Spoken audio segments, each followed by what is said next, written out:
नमस्कार विद्यार्थी मित्रांनो. या 20 जानेवारीपासून जास्तीत जास्त जिल्ह्यांमध्ये पोलीस भरतीचं फिजिकल चालू होईल अशी अपेक्षा आहे. आणि त्यामुळे बरेच विद्यार्थी हे 2 वेळा 3 वेळा ग्राउंडला चालले आहेत.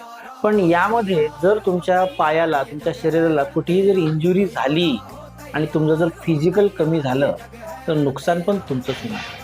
मेंढरांसारखं करू नका. एक मेंढी पुढे गेली, तिच्या मागं सगळ्या 500 मेंढ्या चालल्या. समोरच्या मेंढीलाही माहित नाही कुठं जायचं, 500 मेंढ्यांनाही माहित नाही, असं नाही. प्रत्येकाचं फिजिकल वेगळं असते, प्रत्येकाचं बॉडी स्ट्रक्चर वेगळं असते. म्हणून आपल्या हिशोबाने प्लॅनिंग करायचं असते आणि अभ्यासामध्ये खंड येऊ देऊ नका. कारण अभ्यास जर करत नाही राहिले मग पुन्हा तुम्ही फुल टाईम अभ्यासावर बसले तर कॉन्सन्ट्रेशन लागणार नाही आणि पेपर हुसकून द्या. तुम्ही बिनधास्तपणे कधीही माझ्या ऑफिसला या. मी असलो अवेलेबल तर मी तुमच्याशी बोलेलच. मी नसलो तर माझ्या नंबरवर कॉल करा. आवश्यक तेवढं गायडन्स तुम्हाला फ्री ऑफ कॉस्ट दिलं जाईल.